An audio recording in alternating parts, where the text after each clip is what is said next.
Welcome to Magnificent Living Today. Are you living a life of optimal health? Do you want to make changes in your life? Do you need help setting and achieving goals? Are you ready to reform and reshape your mind, body, and spirit? Are you looking for more balance in your life? Many of us are thinking about starting a better lifestyle program, both for ourselves and or our family. We all know how difficult it can be to motivate others when we ourselves are not motivated. Sometimes we all need a little help reaching our goals, and that's why Magnificent Living Today is here for you.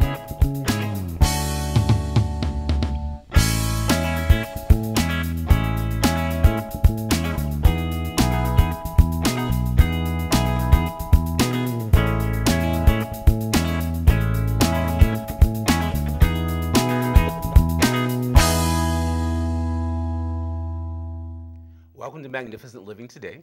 I'm your host, Carl Powell, and I have a very good show for you today. I have Casey Ford here, and we're going to talk about all things spring. Don't go anywhere. We're going to be right back. Spring is nature's way of saying, let's party, Robin Williams. If we had no winter, the spring would not be so pleasant.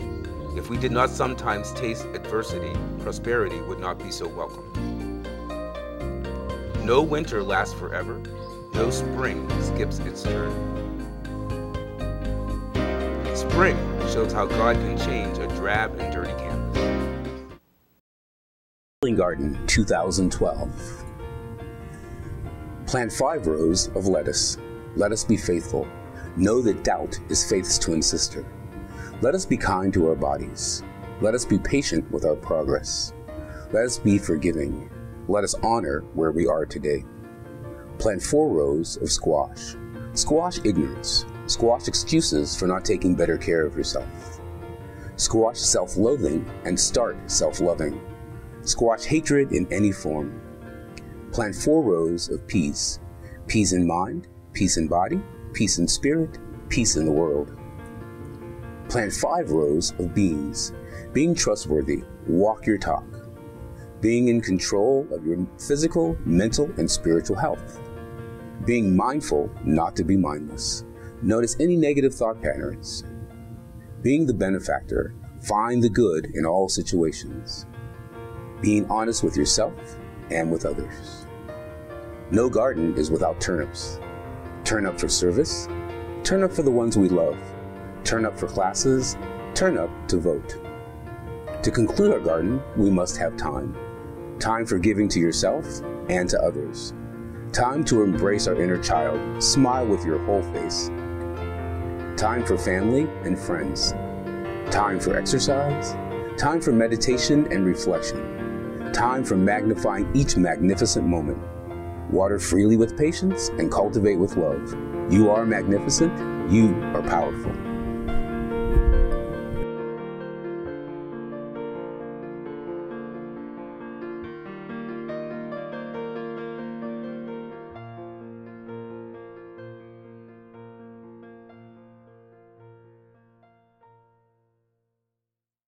Welcome back to Magnificent Living Today. I have Casey Ford here with me today. Welcome back, Casey. How are you? I'm great, Carl. How are you? I'm ready for spring. I feel like I am so ready. Yeah, even though winter has not been bad at all. I know. We can't complain. Yeah. We really can't complain. Yesterday it was 90 degrees in April. Does that happen? Not often. Yeah. And so how has life been for you over the time that I haven't seen you? I know it's been quite a while, but you know, God is good, and been through some storms, but you know, we made it through. So we're excited. My daughter just finished spring break, so we had a good time with that, doing some college tours. Okay, so I have a spring fact quiz for you. Uh-oh. You know I like to surprise people. So this is your surprise. So I'm going to give you multiple choice, okay, and you tell me which one is which. Okay, number 1, which imagery is most associated with the spring season? A, blazing sun, B, snow, C, foliage, D, blossoms. I would say blossoms. You're right. right. Okay, the first day of spring is technically called A, spring solstice, or B, spring equinox. Ooh, let me think about that. Solstice? No! It's spring equinox. Okay. Okay. Spring months vary according to climate and geographic region. In North America, spring starts in which calendar month? January, March, or May? March. You're right. 2 out of 3, that's not bad. You're doing real good. Okay. In many cultures, spring symbolizes A, rebirth, B, life, C, death, or D, love.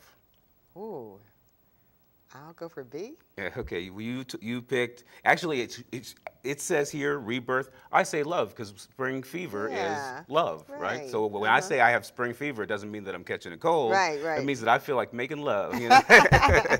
And the warm weather kind of does that to you. It does. You You're wear just livelier and bright we- colors. You're wearing less clothes. Everyone's looking good. Yeah, I love springtime. Spring season is of flowers. Which Japanese flower is here in Washington, the Washington, D.C. area? Cherry blossom. Cherry blossoms. That one was too easy, right? Okay, we already got the equinox one. Okay, spring break, 1 week, 2 weeks, or a month? Wow, I know my children would love it to be a month, but it's a week. It's a week, you're right. Okay. So what I'm going to talk about today is my 7 steps to magnificent living. So actually there are 21 steps, but we're going to review 8 through 14. Okay, great. Okay, so number 8 is be mindful. And I always say it's be mindful, not to be mindless. And we talked about this for a moment last night, and I always find this was my very favorite one because it's so easy to fall into thought patterns that are old, that you don't need anymore. Like we were Yeah. talking about the umbrella.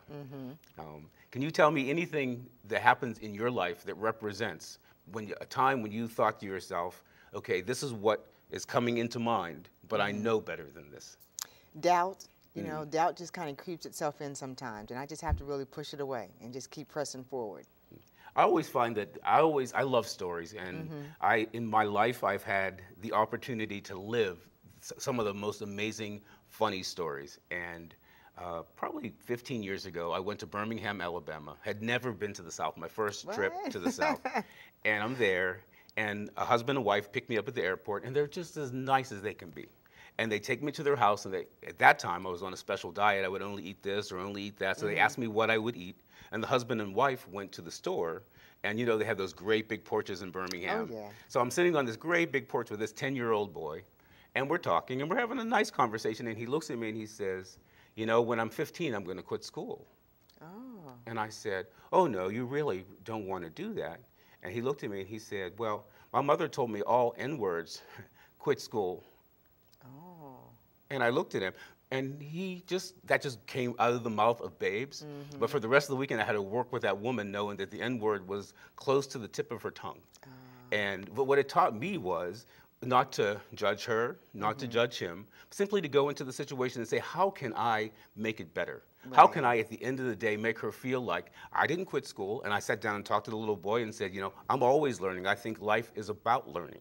But I think that when we don't know each other, when we're not close enough to each other, and I think that's what's happening with the polarization in our country right now, is I think that the conversation is black people are this way, Asian people are that way. You know, they're looking at the president, is he a Muslim? Is he this? Is he that? Instead of just looking at us as individual people. We're all different. Just because the color of my skin doesn't mean I'm going to feel the same as you. Exactly. Yeah, I'm not going to see the world the same as you. So, prejudice is a burden that confuses the past, threatens the future, and renders the present inaccessible. And that's Maya Angelou. Yeah, one of my favorites. Any thoughts on that? You know, prejudice is just so mindless. You know, it closes your mind, and you don't really have the onset to look beyond what the eyes first see. You know, if you see color first, what is your mind going to think? I think you should see individuals versus color. And I think that prejudice and racism, they're very closely associated. But when you look at prejudice in general, it means to prejudge. Right. And I think we do that so often with so many things. One of the things I prejudge all the time is if I'm driving and someone's in front of me and they're weaving or they're going slow, I know they're on the phone. And I'm already screaming at them, get off the phone. And most times I'm right, unfortunately. But, you know, the one time there may be someone who may be having, you know, something happening in their car that isn't distraction. So I think that being mindful, not to be mindless, means you have to see that everyone is fighting the same battle today. In some way, yeah. In some way, and not to judge their battle. If they're on the phone, they could be talking to someone, and it may be a very important conversation. So I can't judge the reason why they were on the phone, but I'll be the first one to scream, "Get off the phone!" Clint Eastwood said, "The less secure a man is, the more likely he is to have extreme prejudice." I'm in total agreement with that. I'm in total agreement with that. If you look at people and how they just prejudge someone else by the way they look, they have really some self-esteem issues going on themselves. I watched an interesting movie that a woman made, and she was on the Bill Maher show, and it showed people in Alabama, and they were talking about the president and this presidential race that's coming up, and they had all of these opinions. And one of the things that I found was hysterical was they were talking to a guy who had 2 teeth, and they asked him about welfare, and he was totally against welfare. And then the lady who's interviewing him said, "Well, you get welfare, don't you?" And he said, "Well, I need it. I don't have a job." And I think that we all are looking at our situation. Yeah. And we have to look at our situation and realize that it's not just about us, that it's a universal thing. And I think that is what this country is lacking. One of the things that I loved about growing up the way that I did in the generation that I did is I got to see black people fight for their rights, and women fight for their rights, and gay people fight for their rights. And there was some kind of solidarity there that collectively people felt good about supporting women. I remember when I first went to school, girls couldn't wear pants to school. It was against the law to wear pants to school. Wow. But in the time that my life has progressed and the years have grown, I've seen, women burn their bras. I've seen black people and white people swim in the same swimming pools. When I was a little kid, we couldn't swim in the swimming pool in the town that I grew up in because it was white only. And I'm not talking about the color of the pool. All right. Number 9 is be forgiving. And forgiveness is a funny thing because when you forgive, it not only affects you, it affects everything around you. It does. And I say that when you are living in anger, you're living in holding back, when you're not forgiving things, you pretty much are hurting more yourself than anyone else because you put blinders on. Yeah. And when you have those blinders on, everything looks negative. I remember when I worked in an office, people would be mad at each other, and they would sit back, and this person would talk to that person, and that person would talk to this person, and there was a whole kind of chain of people being angry with each other, but no one said it to the other person's face. And I always would just kind of tell someone, "Well, so-and-so's mad at you." And they would say, "Well, I don't get that. I don't feel that way." And I said, "Well, of course not, because that's not what she's giving you. That's what she's telling everybody else." And I say it's very important if you do something to me, before I can forgive you, I may need to have a conversation with you, a conversation with Casey Ford, and say, "Casey, this is really bothering me," or "You said this yesterday, and that really bothered me." But you may have totally meant something completely different, or you may just have been having a bad day yourself.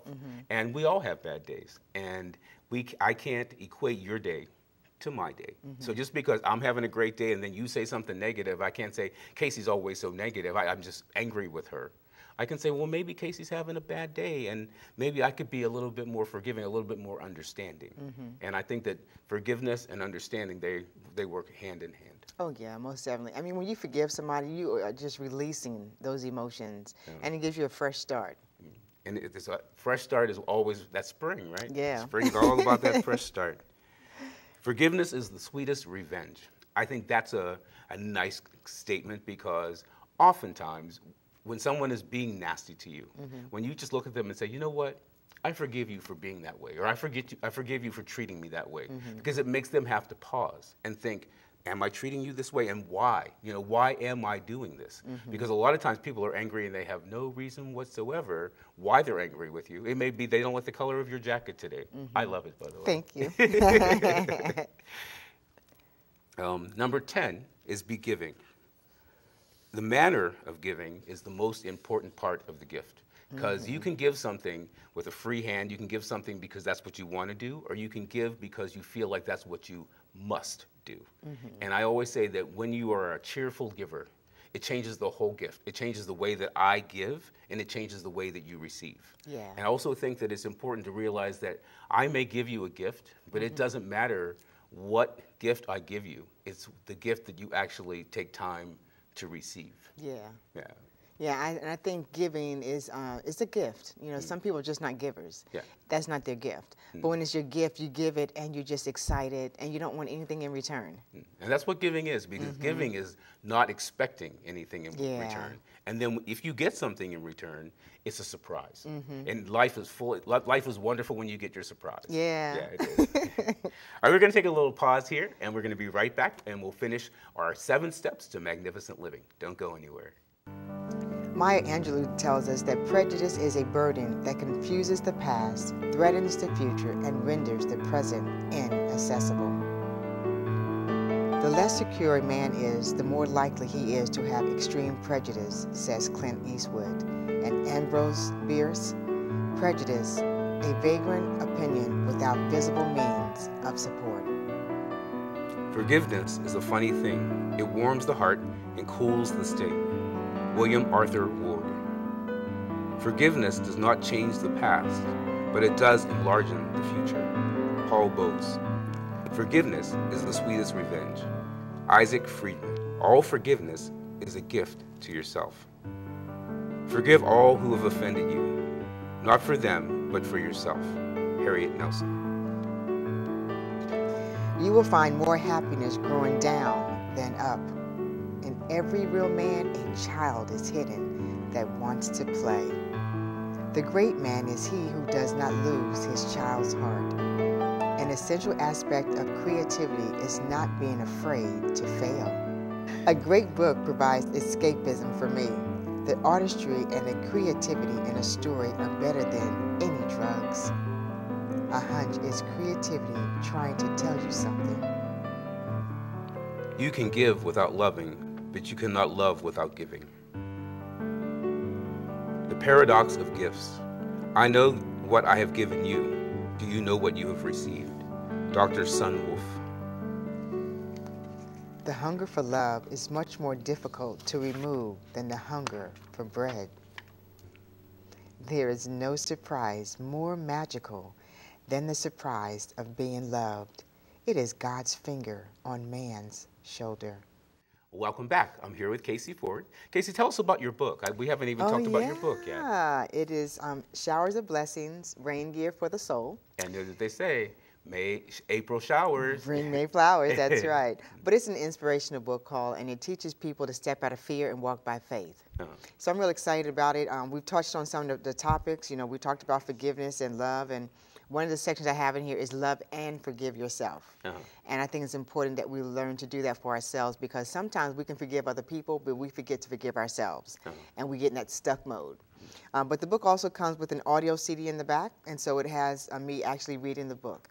So it's a very soothing, inspirational book to have. And I like what you said about love and forgive yourself, because it's so often we do something, an event occurs, and we take all of the blame, we take the place of blame, and then we blame ourselves, and in the process, we stop loving ourselves. Yeah, we beat ourselves up for stuff. Sometimes it's out of our control. And sometimes we're stuck on not forgiving ourselves, and people have forgiven us and moved on, and we're still kind of in that stuck mode. So it's important that we love and forgive ourselves. And when you're stuck, the word stuck alone scares me, because I don't want to be I stuck. You know, I want to be able to move and flow freely. And move forward, yeah. And I think that until you learn how to forgive and do it lovingly. Because doing it with a grudge just doesn't work. Yeah, because eventually you're going to find something else to be mad about and not forgive that person. So you have to release that emotion, forgive, and then move on. And I find a lot of times with dieting, people forget to forgive themselves. And it's easy. I mean, food is there. You know, we're going to walk. It's a comfort. It's a comfort, right? And we're going to walk into a situation where there's going to be a food where we know we shouldn't have, or we know it's not on our diet plan, and then you eat it. And then you spend the next 3 days feeling bad about what you've eaten. And so what people do, I see with my clients, is they say, well, I ate bad today, so I'll just forget about it. I'm just going to eat whatever I want, and they fall off. And it's so easy to fall off. And once you fall off, it's so much harder to climb back up to that plateau where you were and reestablish yourself in your diet, in your fitness plan, in loving yourself. And so I say, don't let yourself fall off. Forgive yourself, love yourself, realize this is today. Tomorrow could be completely different. Hold on. There you go. Push forward. I agree. Number 12 is be childlike. Did we talk about patience? Oh, did we skip patience? Yeah, let's go back. Ooh, That's a big one. Ooh, I was being impatient. Slow yourself down. Slow down. Okay, patience. All right. Patience is the ability to count down before you blast off. Woo. Isn't that something? Yeah. My favorite book is Green Eggs and Ham. And what I learned from that book was about patience. Okay. And patience and endurance. Because you know the story? I will not eat green eggs and ham. So the guy, he wants the other person to try his green eggs and ham, and the guy says, I'm not doing that. Right. But he doesn't get angry, and he doesn't get distracted. He doesn't yell. He doesn't scream. What he does is he learns to be patient. And he keeps explaining, well, would you try it this way? You know, well, what about if I serve it to you that way? How about if I spin it off that way? All these different ways, because that is what patience teaches us. We were just talking about trials and tribulations and realizing that, okay, I can't pay a bill today, but the global economy is jacked up. It's not my personal problem. Right. But it's easy to take that on yourself personally and not be patient with yourself. Say, why am I not doing more?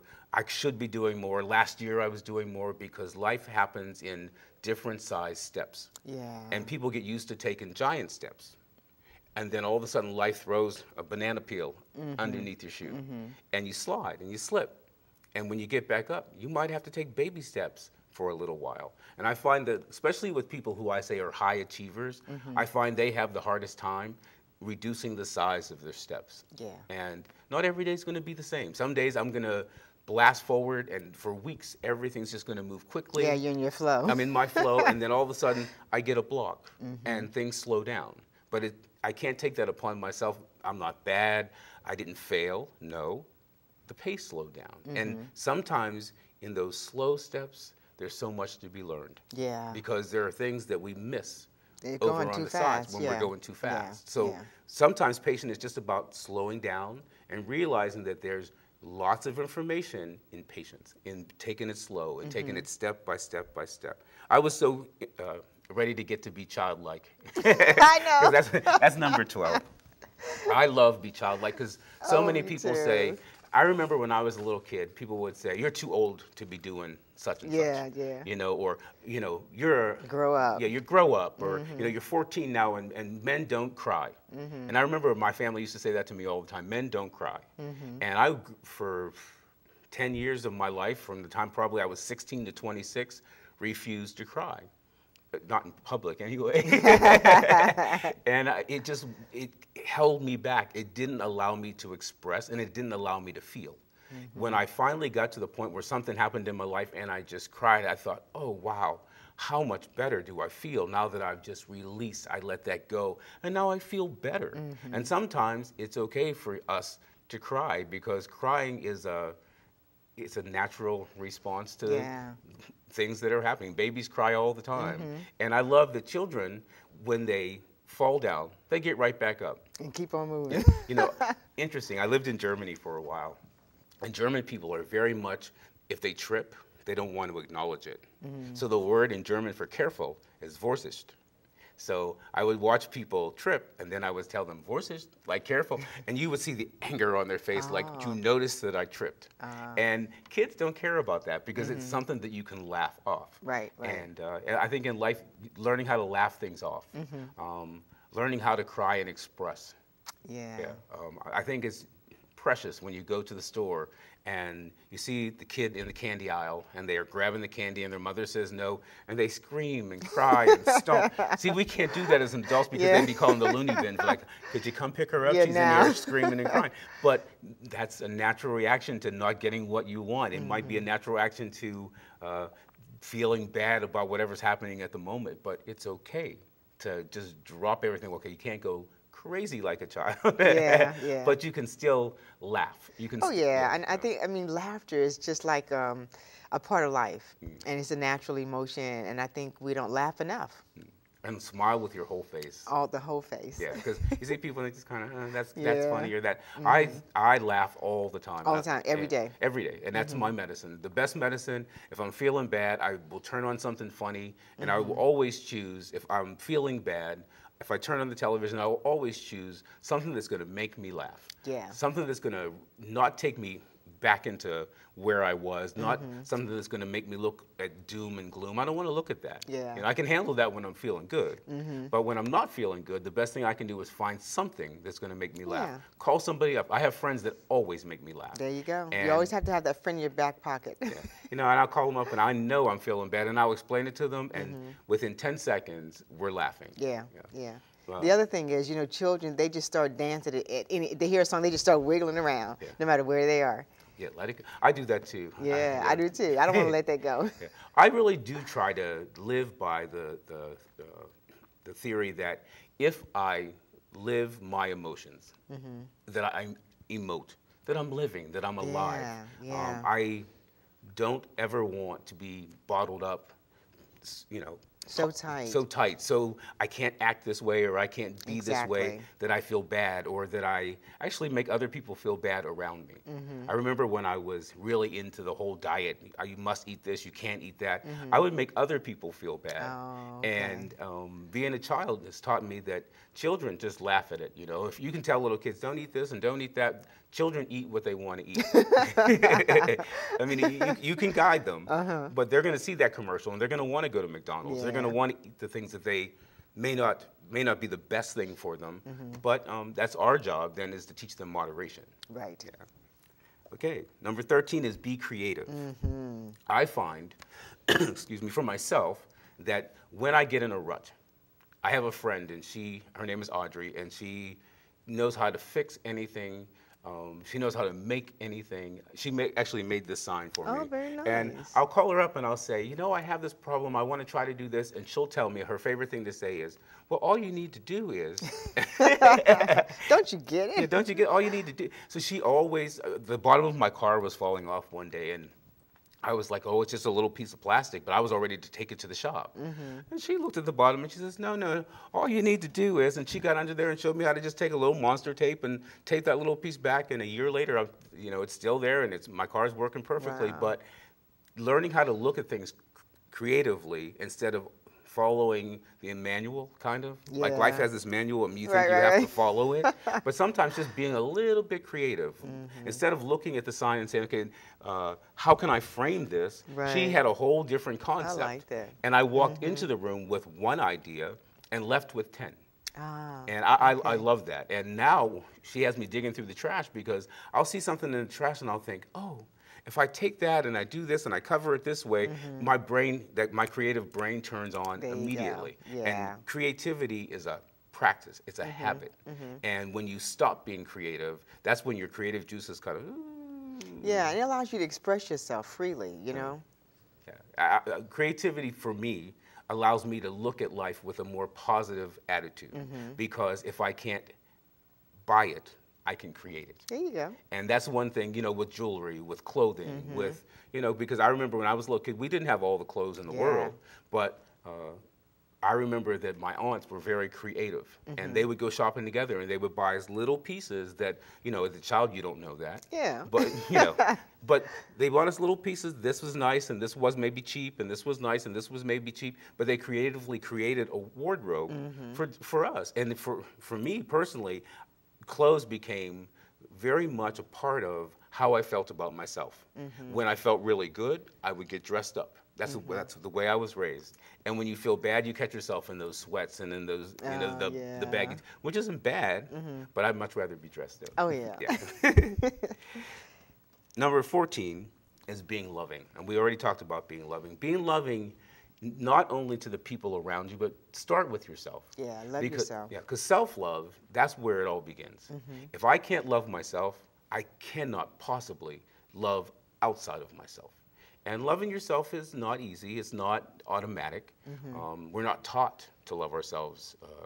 I've often been told, you think too much of yourself, or you like yourself too much. And I do. I think that that's important. Because when I can like myself this much, I can like you this much. There you go. If I didn't learn how to love myself, I could develop that whole envy and jealousy thing, which to me is so pointless and time consuming. Right. I'm not going to take time to worry about what Casey has, because I looked at your book and I said to you, I love your book. teach me how to do that. Yeah. You know, without a pause, because I'm not afraid. Don't be afraid to ask and ask first, because that's what children do. Children don't think, well, maybe she'll think this or maybe she'll think that. They'll just say, teach me that, buy me this, show me that. And when we can start to do that freely, we become more whole. We begin to find the flow of life, because the flow of life suggests that if I help you, I help myself. And if I help myself, I help you, and then I can help other people, and it flows, it continues, it grows. Energy is continuous. It just, you know, bad energy is the same way. If I do something bad, then you do something bad, then we're going left. Yeah, it's a cycle. It's a cycle, and when you realize that that's all cycles, and if I can cycle myself to go in the positive, cycle myself into what is loving, what is the most loving thing that I can do to fix this situation. When you have a problem with a friend or family or friends, you have two choices in the matter. You can either address it with love and say, okay, maybe you didn't do or say what I love, but how can we lovingly fix this? Yeah. Instead of, I'm angry, you're angry, the volume goes up, no one's listening, anger takes over, and love is gone. And without love, we're lost. Yeah, it's the essence of life. Yeah. Okay, so now what are you going to tell me about today? Well, you know, we were talking about some of your creative juices here that we talked about today, and I wanted to really focus back on one of my sections, which is love and forgive yourself. And we've talked a little bit in depth about that, but I think it's important that we understand that it begins with ourselves. That everything that we see on the outside, it has to come from the inside first. And I think when you learn to let go of your past and move forward, then you really made a big stride in life. Because so often we get stuck, and we're stuck because we keep reflecting back on things we did in our past or how someone else hurt us, and we can't get past that hurt, so we stop growing. So I think the 7 steps that we talked about today is just really part of that full cycle of life, get you past your yesterday so you can move on to your present and get ready for your tomorrow. Yeah, so if I could just read one section of the book, Love and Forgive Yourself. Oh, please do. Okay, so this section is entitled Love and Forgive Yourself, and it starts out as we look back over our lives, most of us can see things that we just regret doing. Can't we do that? We've associated ourselves with people who were not good for us. We've given away our time and energy, and yes, even our dedication to people and things which were not pleasing to God. For us to get to a place of healing, we must surrender our past to God so His healing can begin. God has carefully planned each of our lives. He knows that we are going to think, say, and do even before it happens. And guess what? He still loves us. He just doesn't like what we've done. So go ahead, give yourself a great big hug. Now, doesn't that feel good? And sometimes we have to hug ourselves. In the morning, if there's no one else in your home, hug yourself. Start your day out with loving yourself. And I love the whole thing about loving yourself, giving yourself the hug, because we're taught that it's not good to be selfish. Right. But if you break selfish apart, it's taking care of yourself. Yeah. Which is not a bad thing. Exactly. And we've been taught that it's a negative. You know, you're selfish. No, I'm not selfish. I love myself. I have purpose in self, and which is different than being greedy. Right. Because greed is something that we don't want. Yeah. Greed is what we want to stay away from. But giving to yourself, nothing wrong with it. Yeah. And giving yourself a smile, giving yourself the affirmation that, you know what, maybe I didn't do today what was perfect. It may not have gone exactly in the order that I wanted. Things may not have occurred exactly the way that I wanted. Yesterday I told you I had that day where every single thing was going wrong. It felt like, and I laid down and I balled up and what's wrong? And then I uncoiled and I thought, you know what, Carl, stand back up. You know, because life is going to happen the way that it is. And what is the lesson here? And learning the lesson. And that's what I think all of these steps are about, is taking just the pause to be patient, be childlike, be loving, be forgiving. All of these things we know inherently are true. Right. But we forget them as we grow up, as we become adults. And as we become adults, we forget that the most important part of our lives is being a child, because what we learn from being a child will last us for the rest of our lives. There you go. And then we can take that back and give it to our children or the children in our lives. And I think that that is the big lesson here is I always think at the end of the day, how can I take what I've learned and share it with you, share it with other people to make us together stronger? Because when you're stronger, you're going to support me. When I'm stronger, I'm going to support you. And when I feel like we have strength together, like strength in numbers, I'm going to feel better, you're going to feel better, and our relationship will grow. I think that if I feel greater than, and I think that you're less than, or it's the other way, love doesn't flow that way. And we know that from relationships. Love is about, you're not always on the same level. Yeah. You know, one day you're going to be, it's going to teeter and it's going to totter, but I'm not going to look at you as a less person because today you might be here. I'm going to say, well, what can I do to bring us back to equal? There you go. And that's what it's all about. It is. And it's all about taking the time, pausing, having patience, and loving yourself. Thank you for joining us today. At the end of the show, I'm going to have some friends read my healing garden for 2012. I hope you enjoyed that. And we'll see you back soon at Magnificent Living Today.